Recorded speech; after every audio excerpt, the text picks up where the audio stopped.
Pengaruh doa terhadap kesehatan psikologi. Pengaruh terhadap konsentrasi otak.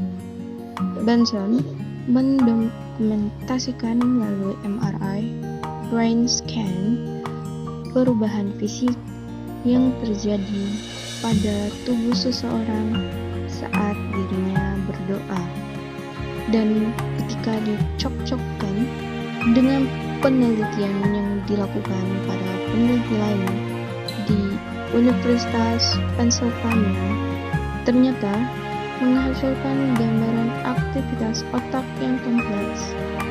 Karena pada saat seorang sedang semakin dalam pusat pada doanya, aktivitas intens pada sirkuit lobus parietal otaknya mulai terbentuk, dan situasi tenang di seluruh otaknya tercipta. Di saat bersamaan, sirkuit lobus frontal serta temporal yang memiliki hubungan di antara pikiran dengan tubuh mulai terwujudkan.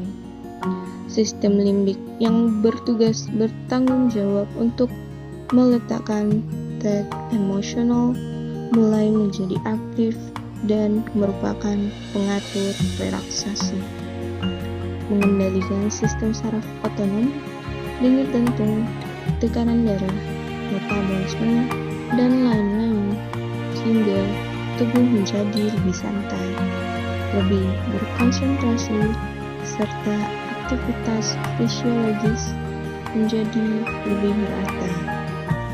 Pengaruh terhadap penurunan stres. Ilmu Harvard Benson MD telah melakukan penelitian tentang doa untuk memahami pengaruh pikiran seseorang terhadap tubuhnya. Menurut hasil penelitiannya, semua bentuk doa mampu membangkitkan respon relaksasi yang menghilangkan stres dan menenangkan tubuh. Pengaruh doa terhadap kesehatan fisik. Pengaruh terhadap sel darah. Penelitian ini dilakukan oleh Rebecca Marina dengan Dr. Felici dengan menggunakan alat potensi EFT atau Emotional Freedom Technique dan tes darah yang diambil dengan menggunakan dark field microscope yang dihubungkan dengan monitor komputer. Kondisi sel darah merah saat berdoa yang berbeda dengan kondisi seperti biasanya, yaitu cairan darah sangat merah, gerakan sel darah merah teratur, cairan darah mulai muncul substansi yang berkilau. Dalam sel darah merah terdapat substansi yang bercahaya dan berdenyut seperti denyutan jantung. Setelah selesai penelitian tes darah, yang lain sudah berhenti bergetar, kecuali tes darah yang diberikan doa. Dari eksperimen ini, Rebecca mengambil kesimpulan bahwa emosi dan doa memiliki efek yang berbeda secara drastis pada kesehatan dari manusia, dan secara otomatis berpengaruh langsung terhadap kondisi kesehatan manusia sebagai bentuk terapi. Terapi penyembuhan penyakit, faktor kejiwaan juga dapat meningkatkan imunitas, sehingga seorang tidak mudah sakit atau akan cepat sembuh jika terserang penyakit. Disinilah doa memegang peranan. Terapi medis dengan doa merupakan hal yang baru di dunia kedokteran modern.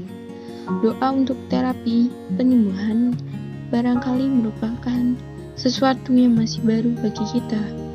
Sebenarnya, sebagai umat percaya dalam kehidupan sehari-hari, tidak jarang kita mempraktekkannya tanpa kita sadari. Misalnya, saat kita sedang sakit, saat mendadak dan menyakitkan, tanpa sadar kita akan merintih kesakitan sambil menyebut Tuhan berkali-kali. Dan sebagai efeknya, sakit yang kita alami sedikit berkurang. Inilah salah satu kekuatan doa yang bersumber dari keyakinan dan kepercayaan diri pada Tuhan. Saat terapi, kita diketahui tidak hanya berdoa saja, tetapi harus dengan semangat. Kita juga dalam proses penyembuhan penyakit ini. Seperti dalam Amsal 17 ayat 22, hati yang bergembira adalah obat yang manjur, tapi semangat yang patah mengeringkan tulang. Demikian yang dapat saya sampaikan mengenai doa dan stres. Apabila ada kekurangan, apabila ada kesalahan dalam berkata, mohon dimaafkan.